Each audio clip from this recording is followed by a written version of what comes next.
겸손에 대해서 배웠습니다. 진정한 겸손이라는 것은 세상에서 살아남기 위해 낮은 자존감 속에 자리를 지키기 위해서 어쩔 수 없이 사는 것은 진정한 겸손이 아니다라고 저희는 배웠습니다. 정말 하나님께서 보내주신 곳에서 주변에 있는 사람들과 함께 조화를 이루면서 그를 섬기면서 사셨는지요. 진정 성도들의 사명은 보내심을 받은 곳에서 자신의 의견을 잘 표현하는 것도 중요하지만 주변에 있는 사람들과 조화를 이루면서 내가 그 자리에 있으므로 그 공동체가 건강하고 또 기뻐하는 그런 모습이 하나님께서 원하시는 겸손한 자의 모습이라는 것을 깨닫기를 진심으로 바랍니다. 자기가 사람을 만든다라는 말이 있습니다. 이 말은 뭐냐면 그 사람의 그 속마음이나 또 그 사람의 평소의 모습을 알고 싶으면 그 사람에게 책임 있는 또는 중요한 자리를 맡길 때 그가 보이는 행동을 따라서 판단할 수 있다는 의미입니다.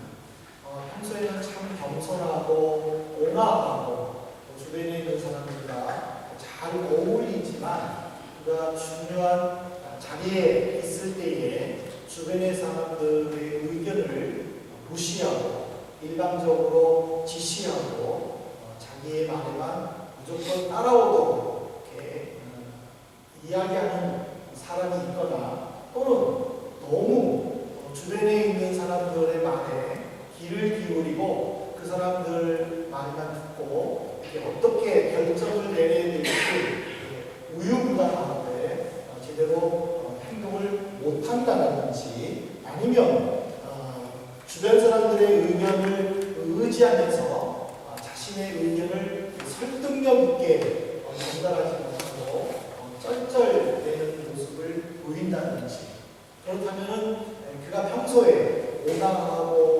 겸손하고 이렇게 주변에 있는 사람들과 잘 지내려고 했던 모습은 그것이 진정한 자신의 모습이 아니다라는 것을 종교 사람들의 판단할 수 있을 것입니다.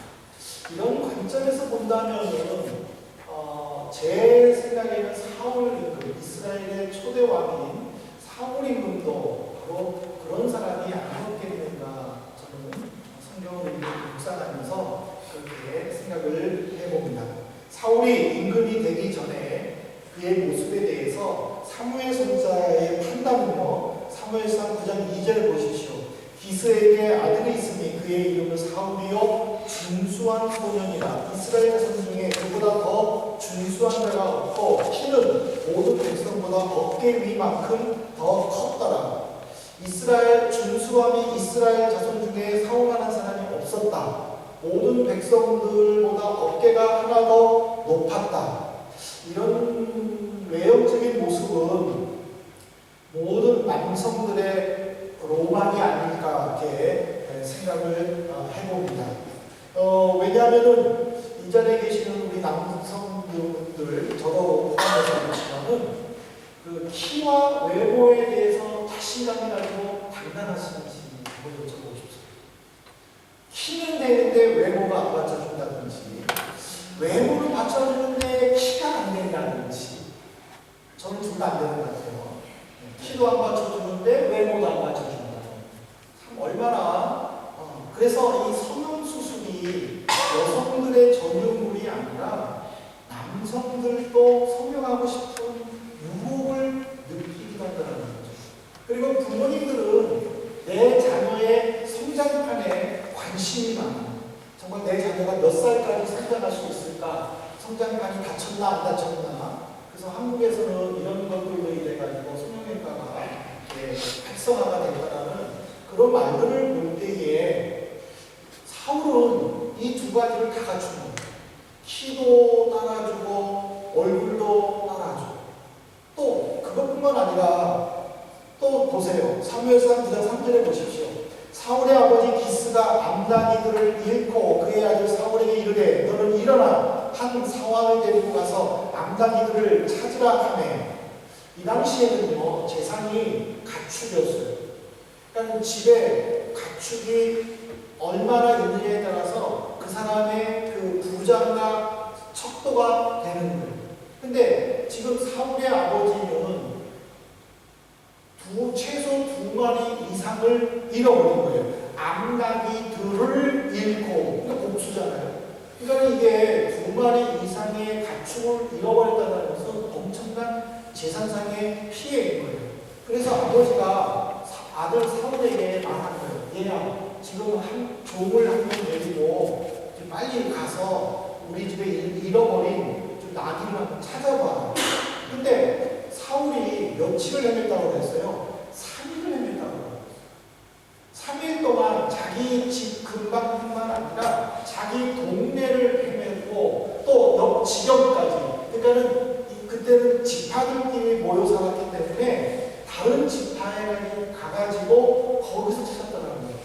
근데 못 찾은 거예요. 3일이 지나고 나니까는 정신이 번쩍 든 거예요. 아, 이러다가 아버지가 나귀를 걱정하는 것이 아니라 우리를 걱정하겠구나. 그래가지고 사환에게 말합니다. 안 되겠다. 아버님이 걱정할 것 같으니까 빨리 집에 가자. 그러니까 얼마나 효심이 강합니까? 그래서 그 종이 이렇게 말하지 않습니까? 도련님 그러지 마시고 여기 근방에 정말 훌륭한 선지자가 산다고 하는데 제가 돈이 조금 있으니까 이 선지자에게 찾아가서 한번 상담을 해봅시다 하고 찾아갑니다. 그래서 무럭무럭 찾아가서 이제 사무엘 선지자를 만나고 나귀를 찾았다는 것과 그러나 더 중요한 것은 이제 사울이 왕이 될 거라고 이야기를 하며 기름을 부어줍니다. 그러나 사울은 어떻게 말합니까? 우리 집은 가장 작은 지파, 베냐민 지파 아닙니까? 어떻게 제가 왕이 되겠습니까? 하고 극구 사양했을 뿐만 아니라 사무엘상 10장 22절을 보십시오. 그러므로 그들이 또 여호와께 묻되 그 사람이 여기 왔나이까? 여호와께서 대답하시되 그가 진 보따리들 사이에 숨었느니라 하셨다. 이제는 사무엘이 모든 지파의 남자들을 전부 다 모았습니다. 그리고 각 지파의 남자들 1000명씩 앞에 나오게 해가지고 자기 손으로 직접 왕을 뽑는데 그 제비가 사울에게 뽑혔습니다. 근데 사울이 눈앞에 보이지는 않아요. 그러니까 사람들이 웅성웅성대는 거예요. 아니 여기 아나니가 어떻게 뽑혔습니까? 그래가지고 사무엘이 하나님께 묻지 않습니까? 사울이 여기 왔습니까? 그러니까 하나님은 사무엘에게 대답하지 않습니다. 짐들 사이에 숨었다. 그는 겸손했다는 거예요. 겸손했을 뿐만 아니라 사울이 왕이 될 때에 주변에 있는 사람들이 반대했어요. 아니 저런 사람이 어떻게 왕이 될 수 있느냐?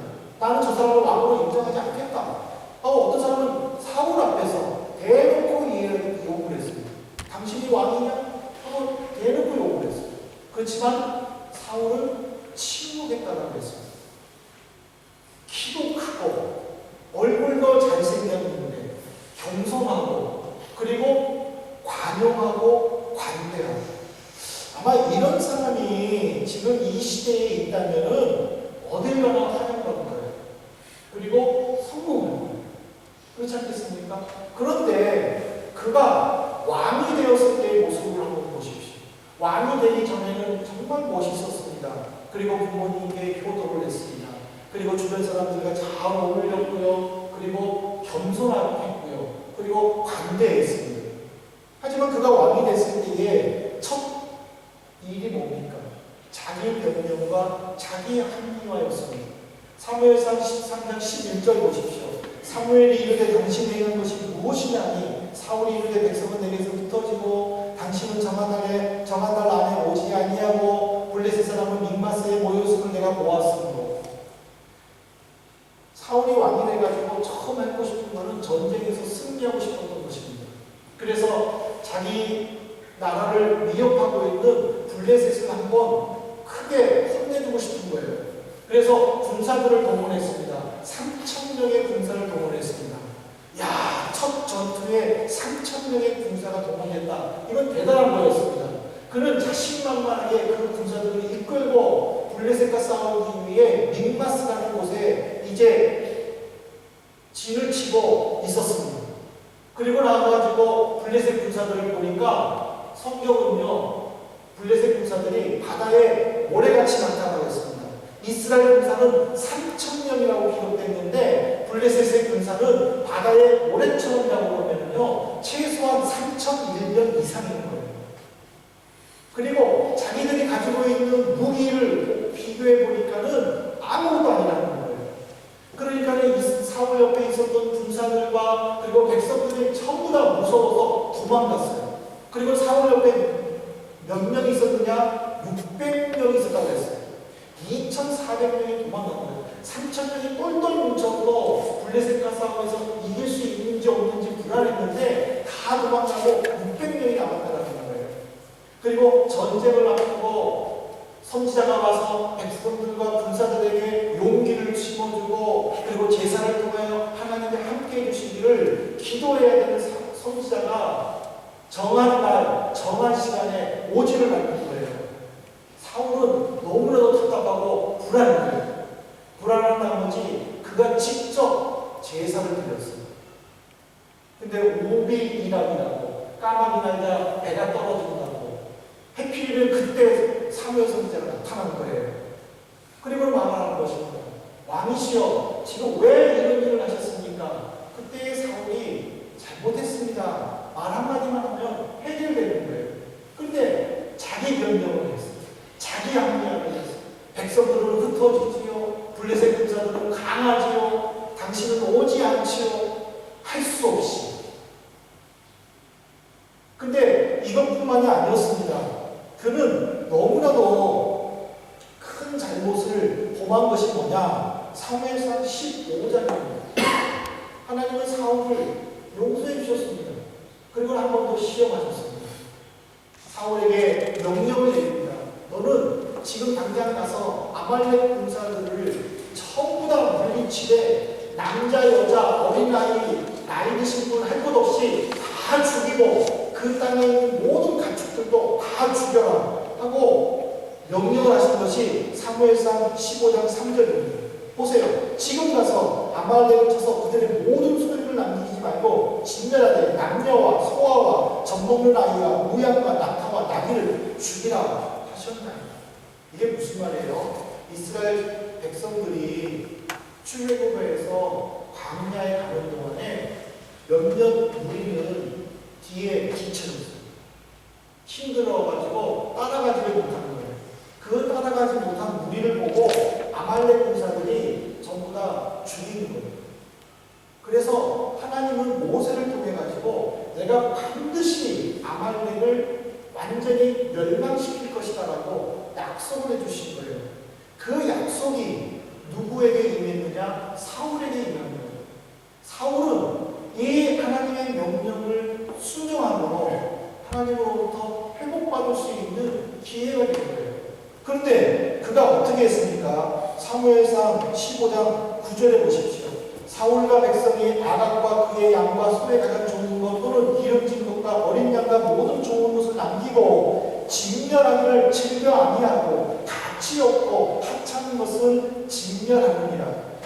진멸하기를 즐겨 아니하고 이 선지자의 증언처럼 사울은 전쟁 중에서도요 자기 재산 불릴 것에만 신경 썼다는 거예요. 그래서 좋은 것은 전부 다 살려준 거예요. 그리고 하찮하고 아무 쓸모없는 것들은 죽인 거예요. 이것을 하나님은 보신 거예요. 그리고 사무엘에게 말한 겁니다. 내가 사울을 왕으로 세울 것을 풀이한다. 사무엘은 사울을 위하여 하나님께 밤새도록 눈물을 흘리면서 통곡하며 기도했다라고 성경은 기록하고 있습니다. 그리고 그 다음날 전쟁터에 갔는데 그거를 모르는 사울은 사무엘 선지자에게 뭐라고 말합니까? 선지자님, 내가 시킨 대로 다 했습니다. 나를 칭찬해 주십시오. 그렇게 얘기해요. 얼마나 어처구니 없는 말입니다. 그런데 오늘 읽은 본문을 보십시오. 사무엘상 15장과 사무엘상 22장은요 교묘하게 비교되는 구절이 있습니다. 사무엘상 12장 18절과 22장 18절과 19절 말씀을 우리 한번 다 같이 읽어보십시다. 사무엘상 22장 18절 19절입니다. 같이 읽겠습니다. 왕이 도에게 이르되 너는 돌아가서 제사장들을 죽이라 하매 에돔 사람 도에게 돌아가서 제사장들을 쳐서 그날에 세마고 에본 이룬 자 85명을 죽였고 제사장들의 수금 도의 남녀와 아이들과 젖먹는 자들과 소와 나귀와 양을 큰거 없었다. 사무엘상 15장에서는 하찮은 것들만 죽이고 조상들의 원수인 아말렉 사람들을 살려주었던 그 사울이 자기 아들이 왕이 되지 못하고 다윗이 왕이 될 것이라는 소식을 듣고 다윗을 죽이려고 여기저기 쫓아다녔을 때에 아히멜렉 제사장이 다윗을 자기에게 도발하지 않고 다윗에게 골리앗이 죽였던 그 칼을 주고 먹을 것을 주고 도망가게 만들었다는 소식을 듣고 지금 제사장들이 살고 있는 이 노업 땅에 와가지고 아히멜렉에게 말하기를 당신은 반드시 죽어야 될 것이다 하면서 군사들에게 명령을 했어요. 근데 군사들은 어떻게 기름 부음받은 종을 죽이겠느냐고 왕이 명령했음에도 불구하고 그 명령을 거절했어요. 그러면 그는 접고 갔었어야죠. 그런데 그러지를 않았어요. 자기의 신하 도에 에돔 사람이라고 했습니다. 이방인이었습니다. 그에게 명령을 하는데 저 사람들 다 죽여. 그러니 에돔 사람은 얼마나 기뻤겠습니까? 천천지의 원수 아닙니까? 유대인들이. 그는 무난하게 합박하지 아니하고 85명의 제사장들과 어린 남녀들을 죽이고 오늘 보니까는 소와 나귀와 양을 칼로 쳤더라. 사무엘상 15장에서는 가치 없는 것들을 죽였더라. 교묘하게 비교되지 않습니까?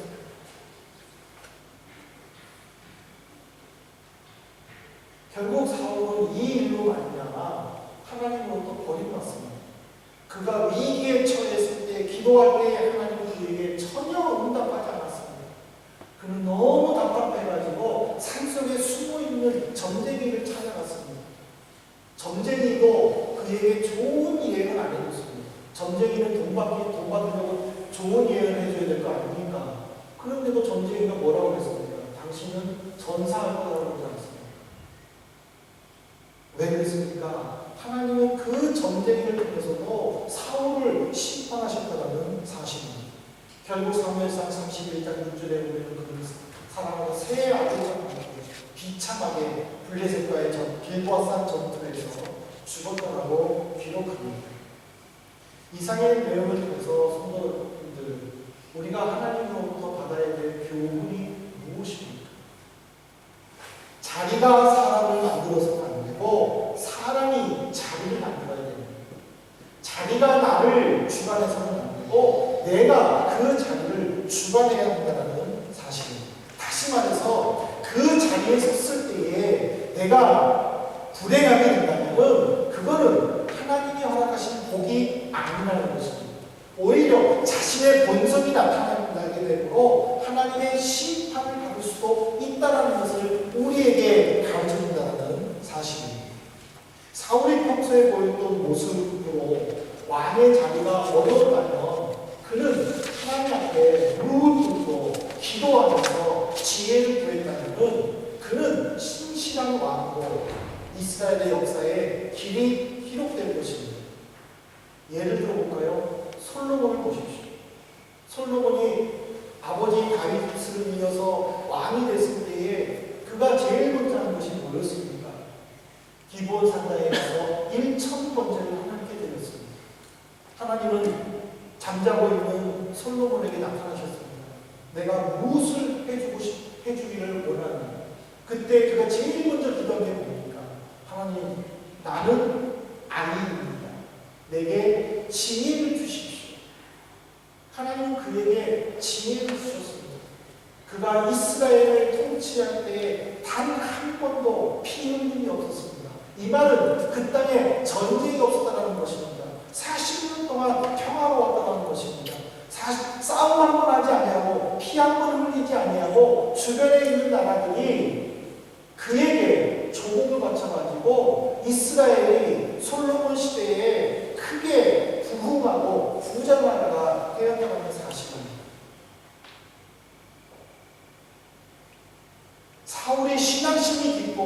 하나님을 의지하면서 어떤 어려움과 환경 속에서도 소명의식을 가지고 하나님을 섬기는 일에 열정적으로 임했다면 그는 선한 왕으로 이스라엘의 역사에 길이 남았을 것입니다.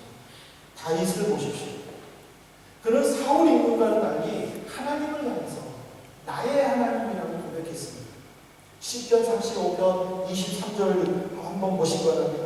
나의 하나님, 나의 주여, 떨치고 깨셔서 나를 공판하시며 나의 손살을 다스리소서. 시편을 보면요, 다윗이 지은 시를 성도님들 한번 읽어보십시오. 하나님을 향하여 끊임없이 나의 하나님, 나의 하나님 고백했습니다. 나의 하나님, 내게 힘을 주십시오. 나의 하나님, 나의 아버지, 주님은 나의 힘이요, 나의 산성이시오. 그런데요, 사울은요, 사무엘에게 뭐라고 얘기했는지 아십니까? 사무엘상 15장 15절을 보십시오. 당신의 하나님이라고 했습니다. 당신의 하나님, 나의 하나님, 이게 무슨 큰 차이 있나?